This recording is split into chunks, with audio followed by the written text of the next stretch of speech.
Sup guys, so I was able to hop on today before we perfected the war for once. So I'm gonna run through my planning process with two fireball Lalo attacks.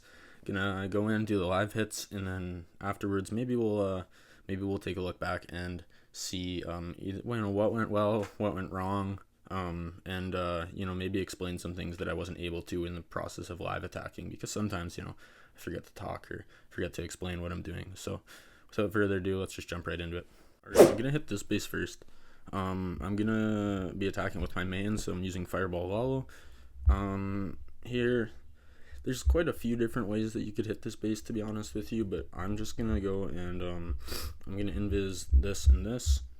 I'm gonna invis this and this, and then I'm just gonna fireball into this warden here. So then I'll get this.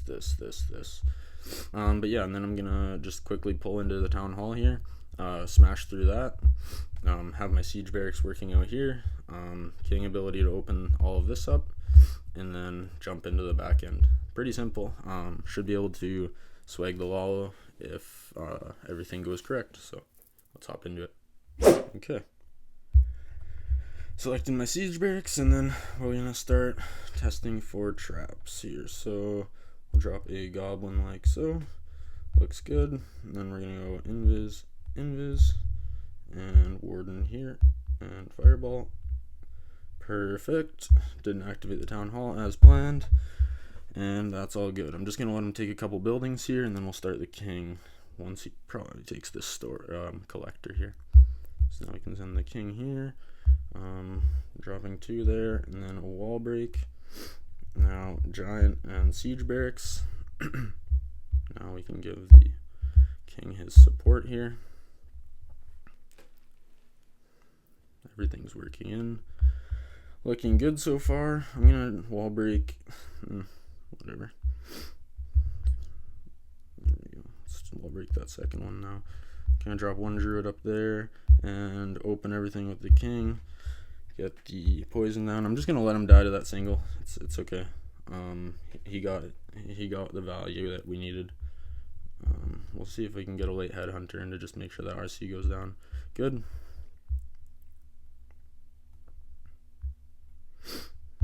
Now we can send the RC on the outside here, and we have the jump for the back. We're just gonna kind of wait to see where the queen goes before we use that. And she's gone there. Now we're gonna pop the queen ability and the rage. Freeze this single.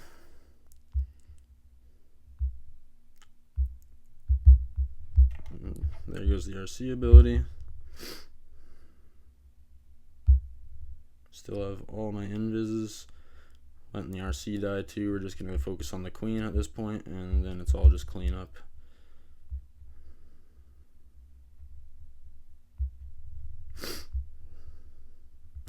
The druids and the hogs. Look at these guys, making sure I can swag my Lalo. Or is that hog? Yeah. So yeah, as I said, I was pretty sure I'd be able to swag my Lalo on this base. Not the hardest base ever, especially if you can just identify that fireball value there. Then past that, like, there's not a whole lot that you have to do. Your queen can walk through most of the base, honestly. Once the king opens up those walls and gives her access to the back with the jump, it's pretty free. There you have it. Okay, I'm just gonna take a look at this first one, point out maybe 1 or 2 things. Fast forward through the beginning here. Obviously, we're testing for traps. By now, we should all know to be doing that. That's the one thing that can really mess up your fireball. So there we go, funneling with the super barbs going in. That works great. One thing you'll notice, I always drop a giant before my siege barracks, just in case Teslas or anything wants to lock onto that siege barracks. Then you're not losing any unnecessary hit points. The first thing I want to point out is that I'm very patient with my spells, and when we're coming into this town hall area, as you'll see, I let my king die to this single, because we're going to be dealing with the ice golems. He's going to be tied up no matter. So if I just keep freezing the single over and over, like placing a skelly that's just going to get wasted on this middle area of the base, I let him die. He tanks for everything. He pops the walls open, and that's all I needed him to do. Now, while that's going on, I'm opening up the walls so that my siege barracks still like can get as much value as possible. And you'll see that that's important because as they come over here, they open this wall. And so see there, you can see the king's dying. But they open this wall, and then if this wall weren't open, this RC would have been standing right there behind the wall and killing that P.E.K.K.A. without the P.E.K.K.A. having anything to do about it. But instead, because that wall is open, they're able to work in there. I drop a headhunter late at some point, but you know, it's able to take out the RC. So then when I send my own RC up here, she has a much clearer path, not having to deal with any enemy heroes, because we know that's one of the RC's biggest weaknesses. So yeah, those two small little things just can help you make the attack smoother. The last thing, of course, too, is I mentioned it during the live attack, but I hold my jump to see which direction the queen goes, because the queen is the important one that I need to take the jump. She ends up coming over to this side. If I would have preemptively dropped that jump on this side here, it might have been wasted, and she might have been beating against the wall over here. So yeah, just those few things. It didn't really matter on this base because the layout was pretty free for Fireball Lalo. We ended up swagging the Lalo, but you know, those are things that on a tougher base you need to be aware of. Okay, second base. Once again, Fireball Lalo. A lot of places that you could fireball once again. This is a nice obvious spot there. So you could kind of go there and then pull in and wrap up and around the town hall. That's one option. Probably the best option, to be honest with you. The other option would be to fireball onto this air defense here, and then you get this, and the RC, and then you pull into this compartment here, and then you can quake open with the king all of these, and then you'll probably have the king splitting off this way, and then the queen will work towards the eagle in the town hall. So that's another option. Then you have to jump into the back end. I'm gonna do that option on this one just because I feel like on these style of bases I'm normally coming in from the side and then smashing through the town hall, fireballing the side and smashing through the town hall. So I'm just gonna mix up my approach a little bit, kind of to demonstrate how strong it is, the idea that you can attack bases in multiple different ways and still be successful with it. So let's hop in. Okay, here we go. So first things first is we're obviously testing for traps like always. So like that. Then we're just gonna drop one invis onto this cannon and then boom. Didn't get the ricochet cannon down, which is kind of annoying, but that's okay.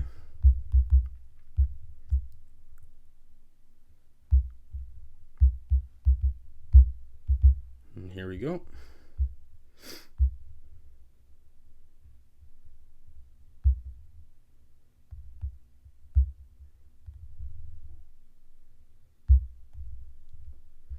There we go, freezing that mono. I'm just going to wait for a quick second here until the wizards take that expo down, let the king get closer. Now we'll pop the ability, opening everything up. The queen is pathing towards the eagle like I expected.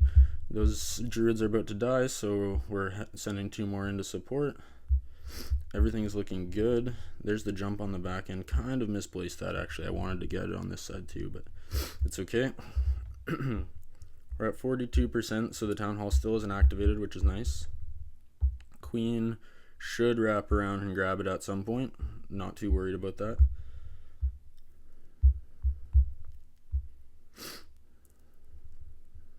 Now the town hall is about to activate once we hit 51 here. I have the druid bears going in for it, but that's okay. There we go, popping popping the rage. Queen gets stuck on skellies, but that's okay. There's the other invis. There's the town hall takedown. There goes that. And unfortunately, I'm going to wallow this back end here. Maybe could have swagged it, but actually definitely could have swagged it, but it's whatever. My cleanup, lacking. Haven't had my coffee yet though, so that's the price we pay for getting war attacks in before we perfect the war these days.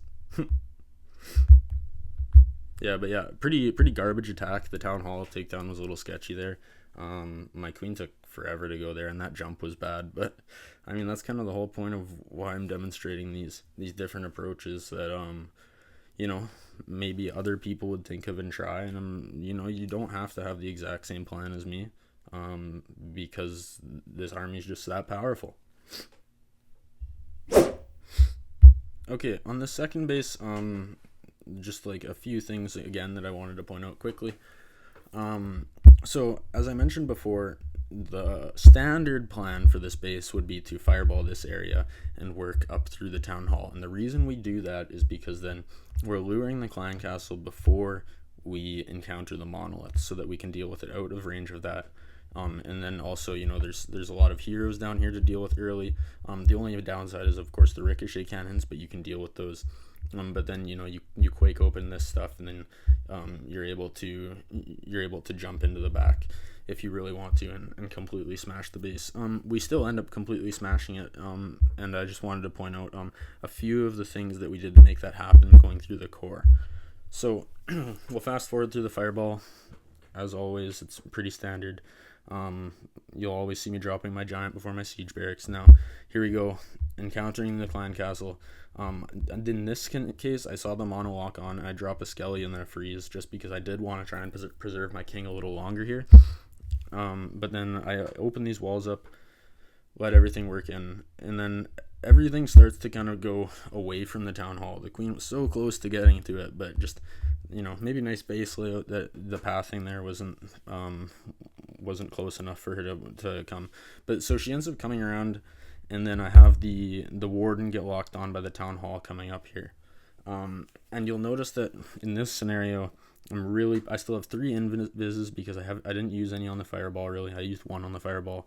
And here I let the warden die just because he's kind of wandering off, and I wasn't sure how long he would stay in town hall aggro range. So I save all of my spells for the queen, and at this point I'm just relying on her to get the town hall takedown. That's all that mattered.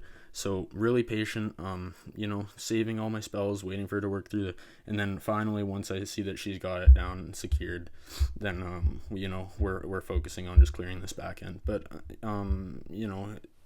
if the queen goes down there, and I say I wasted spells early trying to save the warden, queen doesn't get town hall, then you run into the scenario of scrambling at the end to get it. And I'm not saying that we wouldn't have got it, but once again, it's all about making sure that you have a plan to deal with the town hall, the CC, and the heroes. And in this case, mid-attack, my plan was to go heavy spell investment on the queen so that she'd wrap around and grab it.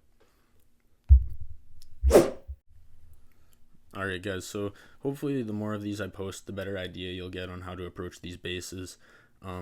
I think that the next few videos I post will be maybe working on some QC stuff. I've never been a big queen charge player, but I think that's kind of why I want to work into it, see how difficult it is to play for someone who's never really played queen charge and focused on the Sui armies that I play. But anyways, yeah, army link will be in the description as always, and until next time, thank you very much. Peace out.